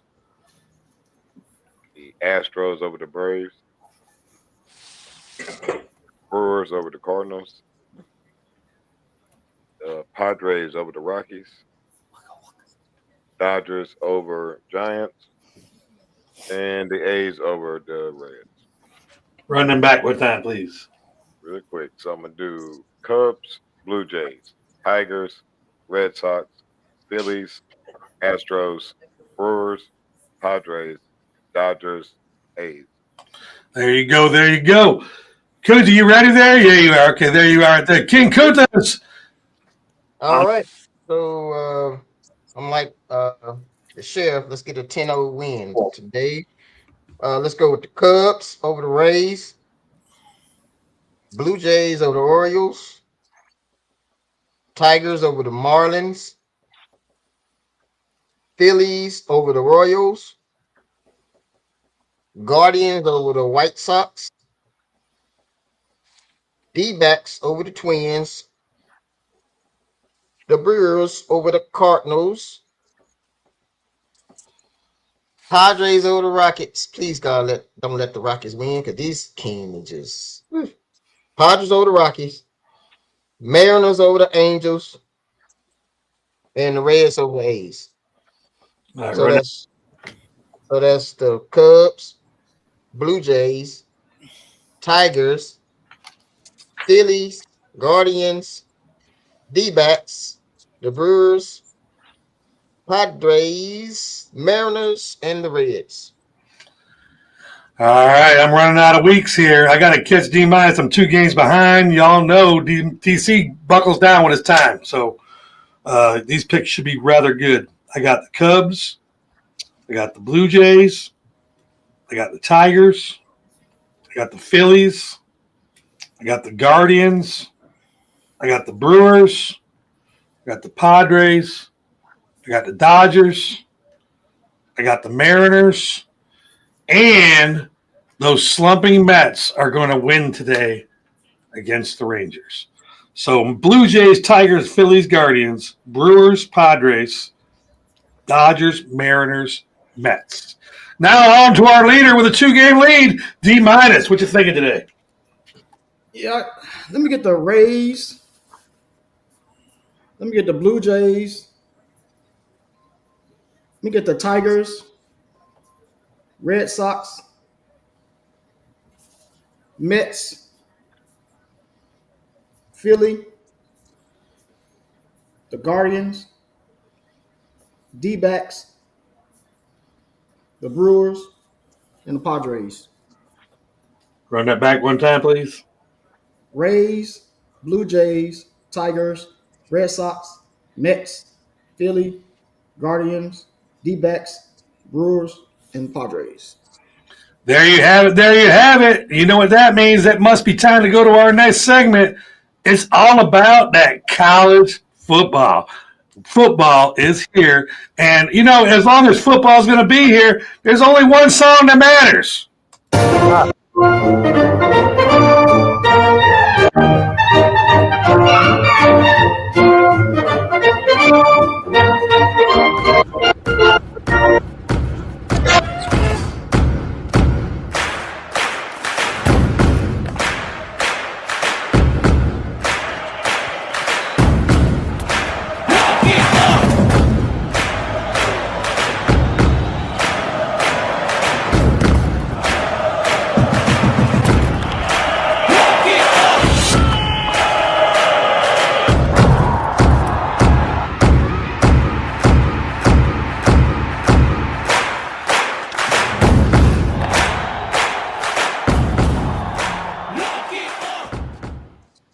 Let's get crunk. This segment was brought to you by Gatorade Sports Drink, reminding you that ethics are something we should all practice. When you give everything, Gatorade gives back. All right. So last week was week 2. Our winner, this is under debate because I am not at home right now. Kuta says he went 7-3, but our winner officially is the Sheriff. Going 7-3. King Kuta followed with 6-4. TKO went 5-5. D minus DC went 4-6. But our loser this week was the Hawk. Yep.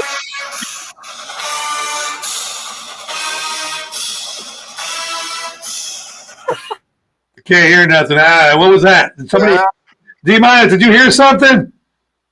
Oh, I heard it. I heard it. You heard something? I heard them Bulldogs. I heard the Bulldog music. That's what I heard. I mean, it's okay. Just check it out. I was sitting here thinking to myself, Gatorade and the Hawk, and I was like, man, Hawk went 3-7. All of a sudden, something hit me, and I thought I didn't know what it was, but I just knew it wasn't right. Right. So today's order will be Hawk, who is now 8-12 with me. TKO has 9 wins. Sheriff and D- have 11 wins. Kunta is in first with 14 wins after 2 weeks. So today we will go Hawk, D-,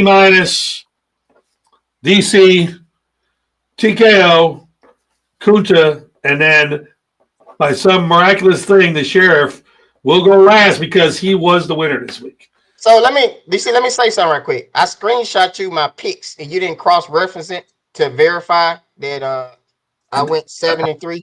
I'm not at home. Well, I sent it to you on your phone though. That's what I'm saying. I screenshot you the sheet that I The saved. official stuff is at the house. I'll get it when I get home. Okay. Yeah. Yeah, I get it. I get it when I get to the house. It's there. Can't look at it. I can't cross-reference right now from here. But so there is a chance that Kunta might be 7-3, just so y'all know. I might have made a mistake. It's doubtful, but hey. Oh, it's not doubtful. You hear me? It might be. It might be doubtful. I just crazy. I sent the sheet, but okay. All right. So there's a lot of scratch outs on it. So I got to take it to HR. No, it's not. No, it's not. Don't do that. No, it's not. Let me stop you right there. No, it's not. Hold on. The scratch off I scratched off is the one that I didn't pick. I mean, so that's why I screenshot. We got to look at this right here, just so everybody can see this. There's a lot of scratching out on there. Don't do that, DC. The scratch off is the one. The one I didn't pick is the scratch off. That's the game I didn't even pick. I'm fucking with you, bro. I don't even. I think we're going to be in HR again next week. Yeah, you are going to be in HR. I'm thinking somebody's going to be in HR, and he might have a beige hat on. Hawk, need your picks for college football this week, please. Okay, let's start with Ohio State plus 31. Minus. Sorry. It's all right. LSU minus the 9. Oregon minus the 27. Let's go with where is it? South Carolina minus 5. I want to take Oklahoma minus the 25. I want to take Notre Dame minus 9. I want to take Texas Tech minus 24. What is that? 3, 4, 5, 6, 7, 8. That's 8. Okay, and then I want to take Ole Miss minus 8. And then last but not least, I think I kind of want to reach on one. 2 more, Hawk. I only got 8 picks. I got Ohio State. Yeah, LSU, Oregon, South Carolina, Oklahoma. Oh, sorry, I didn't mention it, but Penn State minus 48. Yeah, you definitely didn't say that. Okay. And then I'm feeling petty today. Give me that Georgia minus 6. There you go, Hope. Yeah. You know what I hear? D-, did you hear it? I already hear it. Did you hear it? I hear it. Let's go.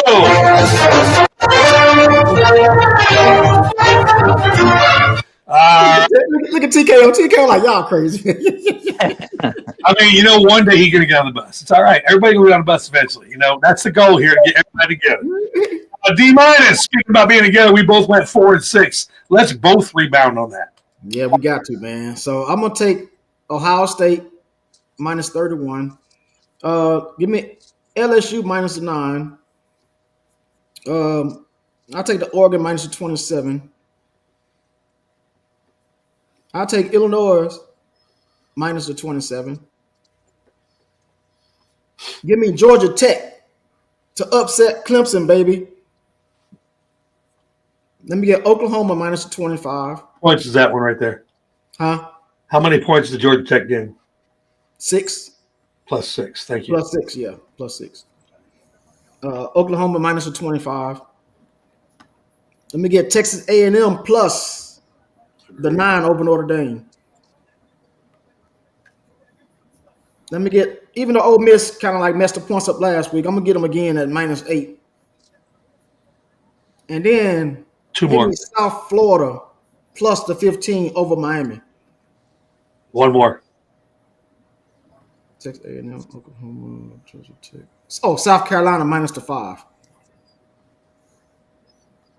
All right, so I got Ohio State, Louisiana, LSU, Oregon, Illinois, Georgia Tech, Oklahoma, Texas A&M, Ole Miss, South Florida, and South Carolina.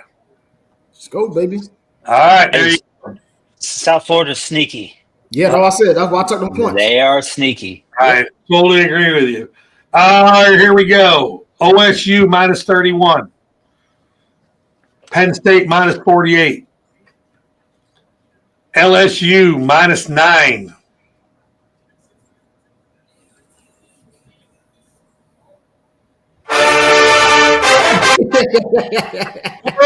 Oh, Georgia, go,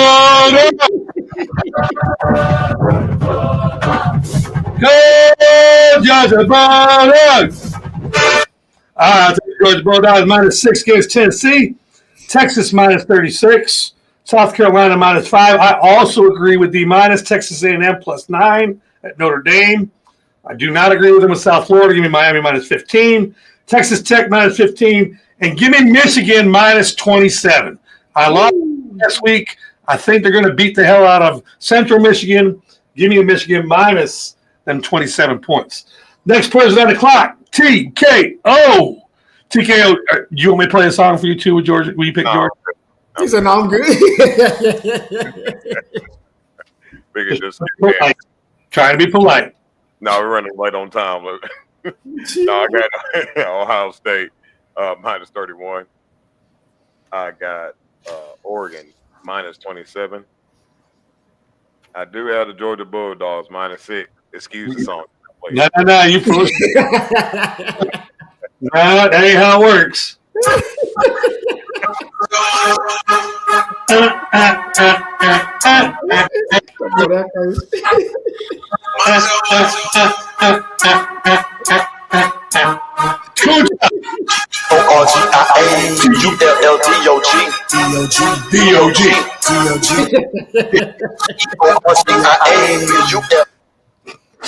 Well, y'all better not get beat tonight. I got Texas minus 36. I got South Carolina minus 5. I got Oklahoma minus 25. I have Ole Miss minus 8. I have Wisconsin plus 20. Mm. Yeah, I guess. I saw the game, man. I was on it. I'm not lying. Yeah, Alabama may win, but I don't know about that point spread right now. Mm-hmm. And then I got Auburn minus 24. One more. Oh, one more. My bad. Shoot. Well, in this case, I would definitely take I'll take the Notre Dame minus 6. I mean, minus 9. Excuse me. Notre Dame minus 9. All right, there you go. All right, we are up to our current leader and resident college football guru. Oh, that's 11. I'm sorry. I'm counting it one more time. Wait a minute. Let me see there. 1, 2, 3, 4, 5, 6, 7, 8, 9, 10. I got 10. Okay, sorry. I got Ohio State, Oregon, Georgia. Did you say Georgia? I won't do this. Yeah, okay. Georgia, Texas, South Carolina, Oklahoma, Ole Miss, Wisconsin, Auburn, and Notre Dame. You got the LSU, right? I did not get LSU. Who you want to take? Yeah, so LSU instead of Notre Dame. LSU minus 9, dropping Notre Dame minus 9. Gotcha. You picked Wisconsin over Alabama? Yes, he said Wisconsin plus 20. Yeah. Points. I ain't say winning. I said point. Yeah. Oh yeah. That's Yeah. a good one, Teddy. That's a good pick. That's a good pick. We're very, very close. All right, so we got our resident guru of college football right now because he's 14-6. Ken Kunta, what you got this week? All right. So I'm gonna start off with give me South Florida plus those 15 points against Miami. I want Ole Miss minus the 8. Plus those 9 points with Texas A&M against Notre Dame. So plus the 9 with Texas A&M. Give me our State minus 21. Give me Illinois minus 27. Plus those points with UTEP against Texas. Even though, man, he's not that quarterback we all hoped he would be right now. So, I don't think they're gonna cover those 36 points. So give me UTEP plus those 36. Oregon minus 27 against Northwestern. LSU minus 9. Give me Ohio State minus at 31. Woo. One more. I know. I want to take this Penn State minus 40, but Penn State plays Oregon. That's a look ahead game. And fuck it. Villanova plus those 48 based on the fact that got a look ahead game. Penn State got a look ahead game next week. They play Oregon. Villanova plus 48. Okay, so I got South Florida, Ole Miss, Texas A&M, Iowa State, Illinois, UTEP, Oregon, LSU, PSU, and Villanova. All right, Sheriff, you pulled out a win this week. What are you going to do this next week here? All right, guys. Well, first thing I want to shout out to the Hoosiers yesterday, 73-0. I don't care who they played. 73-0 is impressive. and by the way, they're 3-0. Next week, big game though. All right, so first game, I'm going to start with Ohio State. I'm going to take the points, 31. They're going to beat the hell out of Ohio. I've got Penn State winning, but Villanova plus the points. Going to take Oregon in the points, minus 27. Oh, slow down. So back to Ohio State. You're giving away points. You're not taking points, correct? No, I'm taking the minus 31. Ohio State minus 31. Yeah. Okay. Villanova plus 48. Yes, I'm not. I don't think they're going to cover the spread. Okay. Next pick. All right. Oregon with the negative minus 27. There you go. I'm taking Tennessee with the points on this game, baby. I'm telling you, it's going to be a shock. The shock heard around the world. I'm going to do what? Is Peyton playing? He's there. I'm going to take Illinois with the points, minus 27. Going to take Georgia Tech with the upset today over Clemson. I'm going to take Oklahoma and their 25 points, minus 25. Texas A&M with the upset. I don't think it's an upset, but on paper it is. I have two more. Alabama with the minus 20. And then the last one, this is going to be a big game for Michigan. They're going to probably win by 40. All right, there you have it. That concludes our college football, which means it's time to go to the pros. And it's brought to you by Blue Moon Pizza. And Michigan don't cover.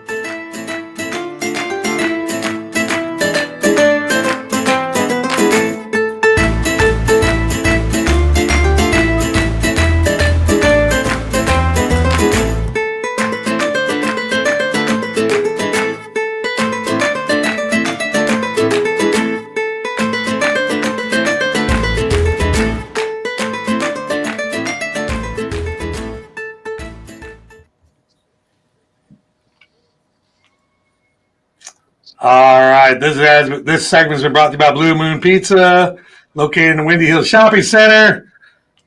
Give them a call, 770-984-2444. Mention BFAM10 for your dine-in only 10% discount.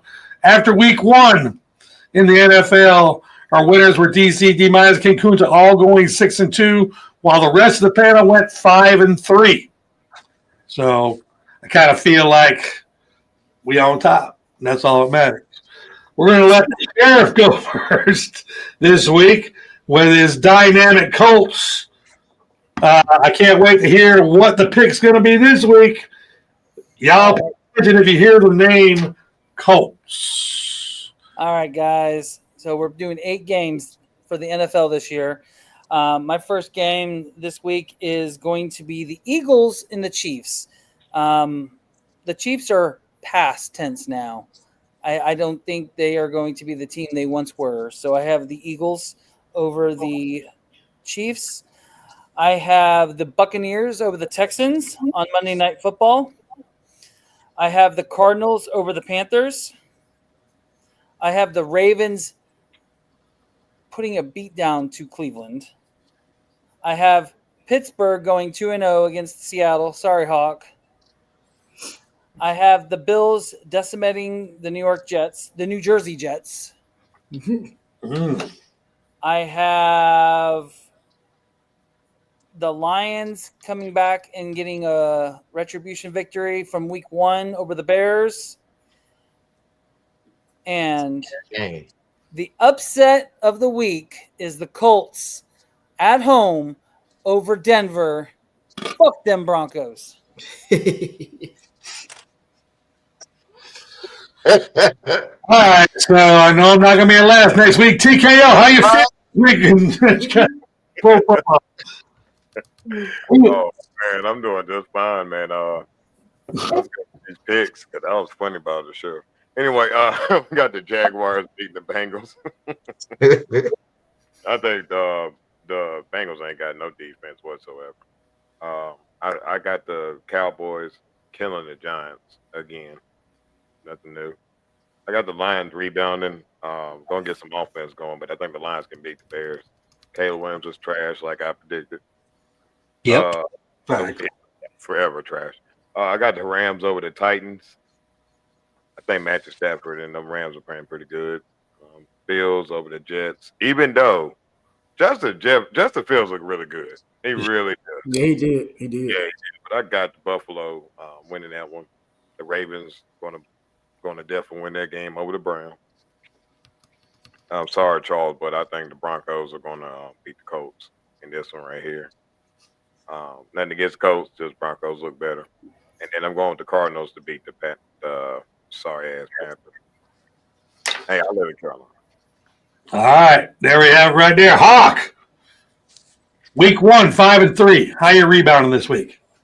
Okay, right there at TKO. Give me the Cowboys over the Giants. Probably going to destroy them. Give me the Patriots over the Dolphins. I think the Dolphins are just dead. I'll take the Bills over the Jets. I will take Ravens over the Browns. The Cardinals over the Panthers. The Eagles over the Chiefs.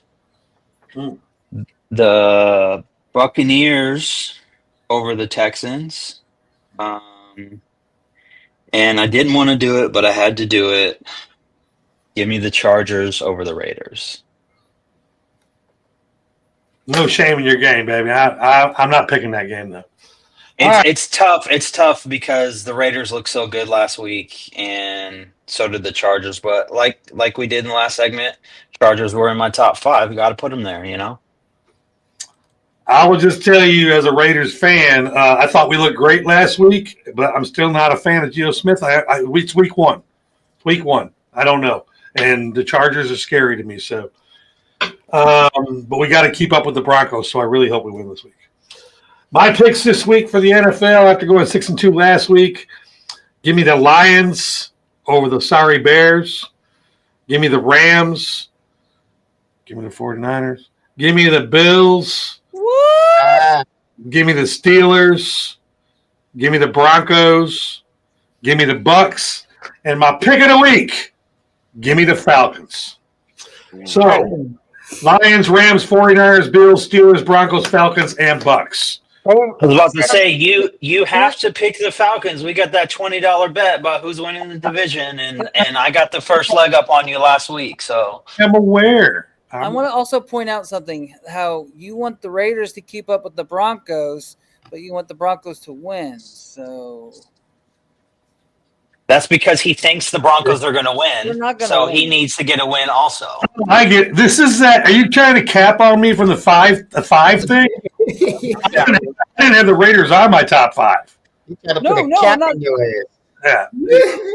The Raiders, We'll go, you'll be in HR next week. Don't worry. It's bad. the Raiders could be. The Raiders will be 2-0, sitting on top of the division after we handled Denver for you guys. You'll thank me later. Craziest stuff ever happened before. Yeah, so why it's called gambling. Yeah. It can happen. You know what? I might just put that pick in for shits You and know what? giggles. Yeah, I might just do it. Yeah, I mean, y'all sitting there laughing. I can win some money off that. No, I agree. I mean, if Yeah, you see weird shit happen. All right. That's enough of that shit. Come down. What the hell is going on in this panel? Hey guys, football guru back. So I'm taking over on both sides of the ball. Oh, no. Yes, I am. First pick, Bengals over the Jaguars. Okay, starting off strong. Cowboys beating the Giants. Detroit Lions go beat the Bears, even though the Bears got a pretty stout defense. I think this is gonna be a close game right here, y'all. I don't think this is gonna be a blowout because Lions, I mean, they not, But I got Rams over the Titans, Bills over the Jets, Steelers over the Seahawks, Ravens over the Browns, and the Cardinals over the Panthers. So that's Bengals, Cowboys, Lions, Rams, Bills, Steelers, Ravens, and Cardinals. 8-0. D-. You're on the board. What you got for week 2? I also like the Bengals over the Jaguars. They're going to bounce back from what they did last week. Give me the Cowboys over the Giants. I'll take the Lions over the Bears. Give me the Rams over the Titans.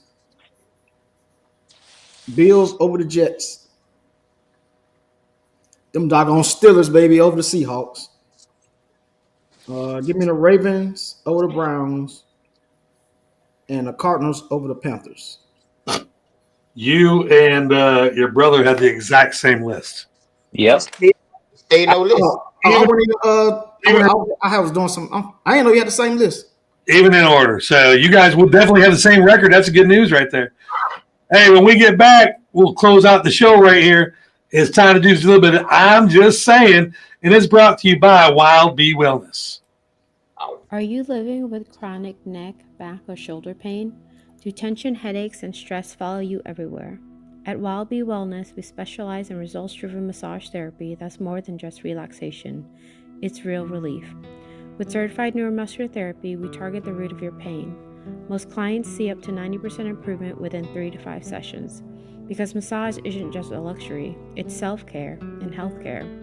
Whether you're an athlete, a busy professional, or simply tired of managing your pain on your own, it's time to take your wellness seriously. Book your first session today and receive 10% off as a new client using code BFAM10. Visit www.wellbewellness.com or call us at 678-517-7178. Follow us on Instagram and Facebook at Wild Bee Wellness. Wild Bee Wellness, located near downtown Smyrna. Be not free. Find relief. Feel renewed. All right, my disclaimer for Wild Bee Wellness. If you went down there and you seen her, don't hit me back and ask me why she hurt you. She hurt you because you were thinking you're getting a rub down from Chang Lee, and you didn't get that. You actually got a regular massage, and you felt good the next day, man. Wild Bee Wellness, go to the website, wildbewellness.com, punch in BFAM10, get 10% off your appointment, and shut the fuck up, man. Bunch of whiners. Yeah. The person I'm talking, that was an extra. I'm just saying. I'm just letting you know. A bonus one. D minus. A lot going on in the world today. What are you just saying today? I don't know if y'all heard about the guy that got killed. Charlie by a Kirk. sniper, Charlie Kirk. What I don't understand is some people are just really sick, man.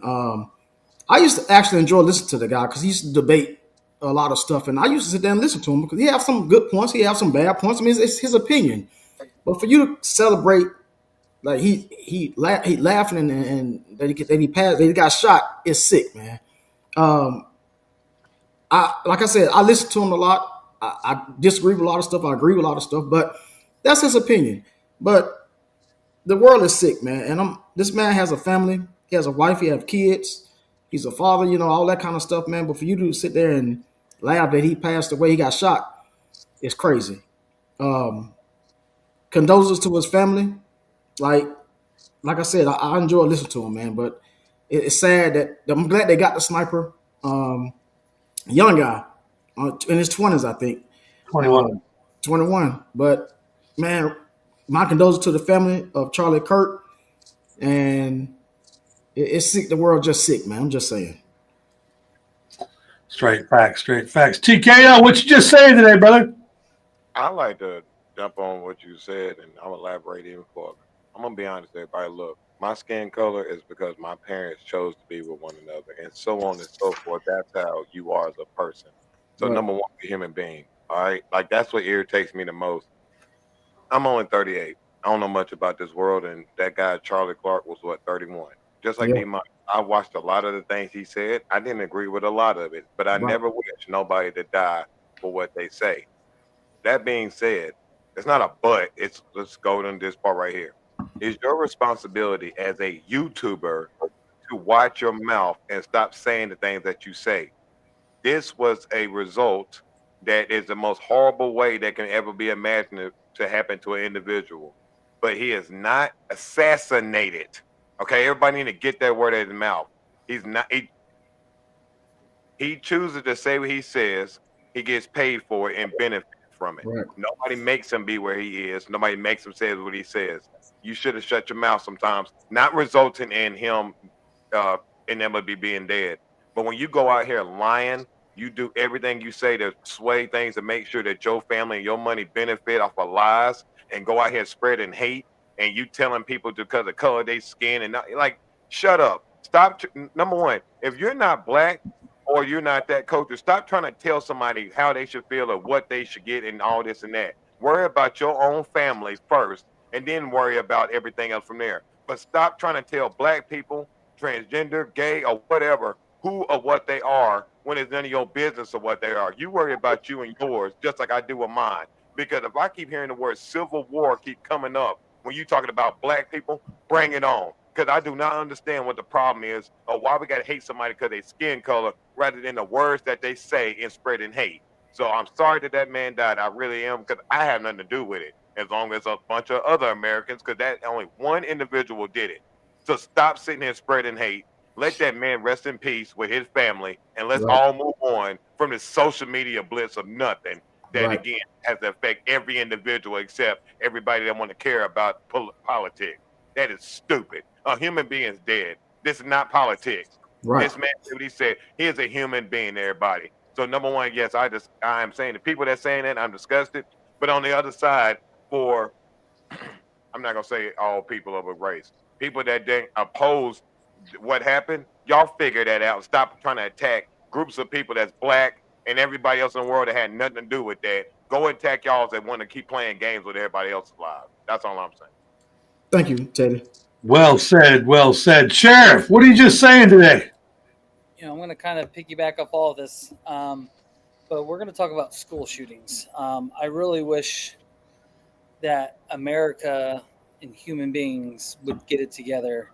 As a father of 5 children, 4 of them currently still in school, it worries me that where is my child's school going to be next? Even with all the precautions and the extra security, it doesn't seem like that's going to be enough. Take time to not hate and wish death upon a child or humans in general. Um, we are living in a very different world than all of us grew up in. We are all pretty much within the same age, and there's no room for that. We had the shooting in Minnesota a week ago or 2 weeks ago. Then we had the shooting in Colorado the same day as Charlie Kirk. And it reminds me of '99 when Columbine happened, and then the school shootings started happening, and then the Sandy Hook Elementary School about a decade ago. It's nonsense, and these kids didn't ask to be killed. These kids didn't ask for any violence. So we have to stop this as America. And the people that are doing this are, like D- said, they're sick. Hawk, what you just saying today, brother? I want to hop on the Charlie Kirk stuff. Regardless of what people believe, if you're on the left or the right or somewhere in the middle, a human being, a husband, a father, lost his life in front of his family, by the way. It is extremely tragic. And I get, like, I have to check my heart sometimes because I get really frustrated with people about anyone who could potentially be celebrating the death of another person, regardless of who that person is, right? My number one enemy in the world, I wouldn't want to see them go out this way. And I think there's a lot to be said about the true character of people. And I'll just say that this week I've had quite a few people reach out to me through social media to ask me about just things about Christianity and things about Jesus and stuff like that. And it seems as though some people are struggling with their morality, right? Like, am I doing enough in this world to make the world a better place? There's no doubt that he had his strong opinions, just like some of the other guys. Some of the stuff I agreed with, some of the stuff I didn't. I think that a lot of the things that those debate types of people do is they like to put things out there for shock value, whether they believe it or not. Who knows? Bottom line is like I said, he was a husband and a father, and no one deserves to go out that way. And I don't have any room for people who are celebrating the death of another person.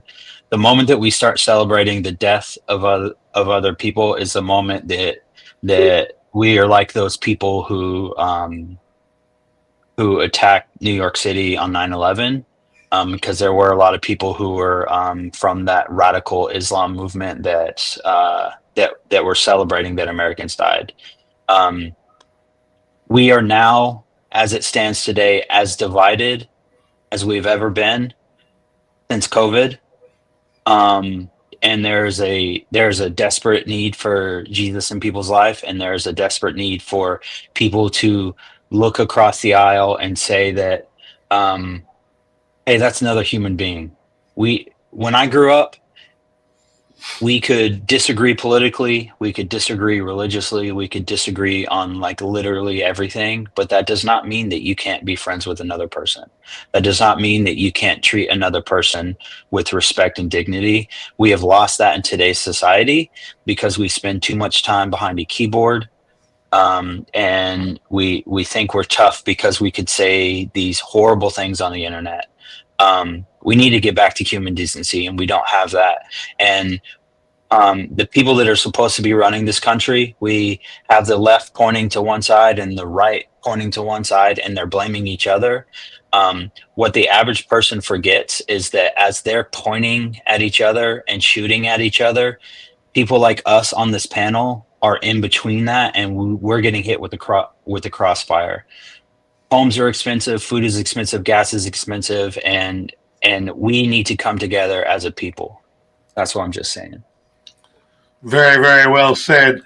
I'm going to praise and then I'm going to slam. That's how I do my things. And I'm just saying, first of all, I woke up one morning and you don't know when your battery's going to die. My battery was dead in my car. So we jumped it off. I head down to Advanced Auto because they'll change it for you and I don't feel like doing it.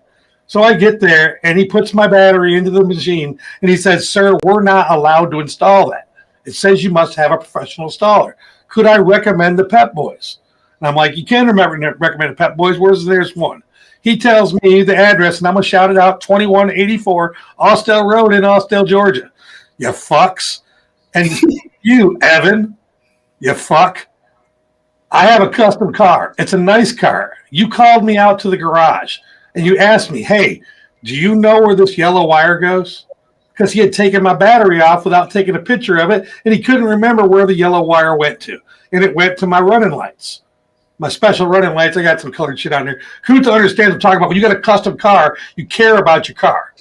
So you call me out there to find out where it goes. I said, I'm not really sure. And he goes, oh, never mind.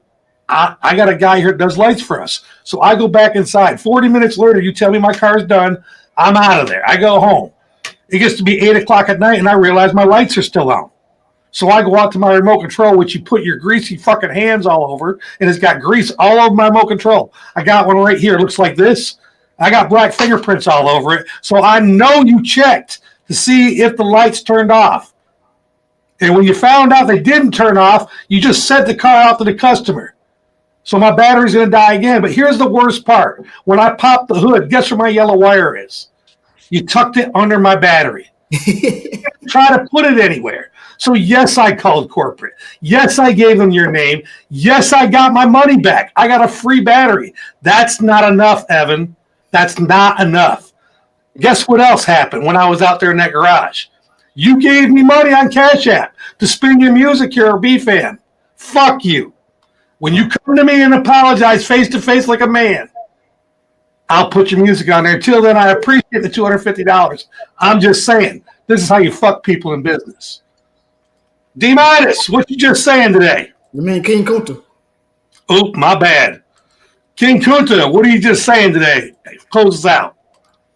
There was a lot to be said today with the panel, and you guys are right 100%. What we need in this world is more love, and we need to start praying because we are living in our last days. We're not going to get around evil people, so we need to pray for them because we are living in the last days, and Jesus is coming back. So there's nothing we can do about that, but work on ourselves and pray for the people that we love. Pray for the better. But besides all that, let's enjoy some football today and tomorrow. Let's go, Mississippi State Bulldogs. I'm just saying. I'm so happy he said bull. Get on board. Next Saturday, 10 o'clock. We out of here. The world in motion for this smashing graduation. Tonight is the night, the time of our lives. The hard work is over, we end this together. Party on the highway to the end of Norway. When we reach the end, we'll do it all again. Living for today, not thinking about tomorrow. Party with the rock stars from the south of Sweden, shining like a